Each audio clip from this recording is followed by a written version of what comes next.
Yes, everybody, thank you for tuning into the video. Bobby here. Today's topic that I'm going to discuss is a quote that you hear a lot in the fitness community.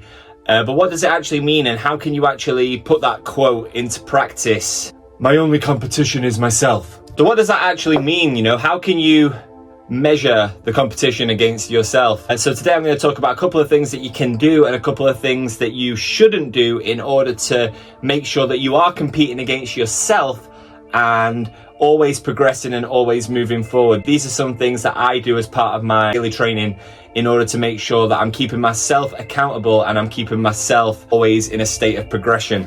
So what can you do? Number one, record everything, log everything, document everything. Download an app on your phone where you can log your workouts. If you prefer the old pen and paper method, that's fine, but me, I've got a great little app where I can look at my exact workouts, numbers I did previously, and I compare. Last time I did 8 reps with kilograms. Today I'm going to try and push that to 8 reps with kilograms or 10 reps with kilograms. Document that shit.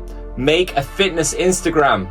I used to think it was a little bit arrogant or a little bit narcissistic to stand there taking pictures of yourself in the gym. There's been so many times where I've been doing a little photo shoot and some guys walked into the toilets. I'm sorry, it's like, it's okay, I'm just doing a photo shoot. He probably thinks I'm setting up some sort of porno, a little tripod, I've got a flashlight, but the reason I'm doing it, not to necessarily impress other people, it's so that you can look back on those photos from 6 months ago, from 1 year ago, and you can think, look, I can see the development in this muscle, or we lost some sharpness in this area. Use that to plan your programs going forward. And to follow on from that, let's take it back to the actual quote itself. You're only in competition with yourself. When I go online, I don't look at fitness influencers. They're just normal people, you know, like they're people that are put on a pedestal, but unless their content offers anything of value, then why are you following them? When I'm looking at my target physique, I'm thinking to myself, look at this picture from 2 years ago. I was in great condition there. Everything was dialed in. I know I can achieve that. So that's going to be my target, and then a little bit extra, as opposed to looking at something which may be completely unattainable and thinking I want to look like that just because this guy's got so and so many followers.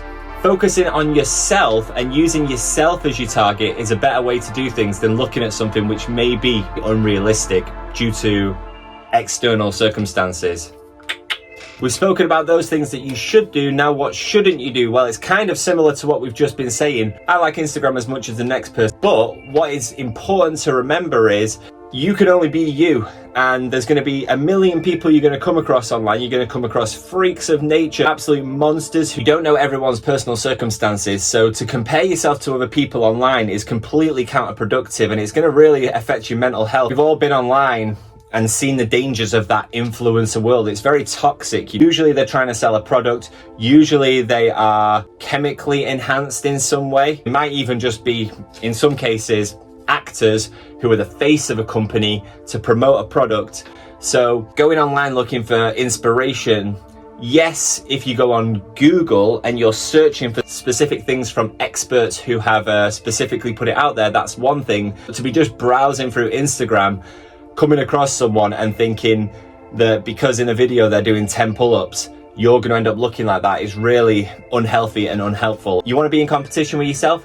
Focus on yourself. I only look at myself, and that's not to say that I'm better than anyone else. That's to say that I know what I am capable of in my personal circumstances. Obviously, I'm a natural, somewhat addicted to training, and that can be counterproductive, but it's me who's got to counteract that. If I want to train 6 days a week, okay, as long as all my muscle groups are getting sufficient recovery, I enjoy doing that. Being inspired by other people, there's nothing wrong with that. You know, taking advice from other people, I'm certainly not saying that. What I'm saying is, if you focus on yourself and what you're capable of achieving, then you're going to find that you get to your destination and you feel a lot more satisfied than if you're just looking at something which may be out of reach. In conclusion, very brief, concise video today. If you want to be in competition with yourself, if you want to put those captions, that's cool. You can put whatever caption you want, but if you want to put those captions, that's cool, but actually focus on competing with yourself. Don't put yourself down, put yourself on a pedestal, work your bollocks off in order to make sure that whatever level you were at before, you push yourself to the next level next time.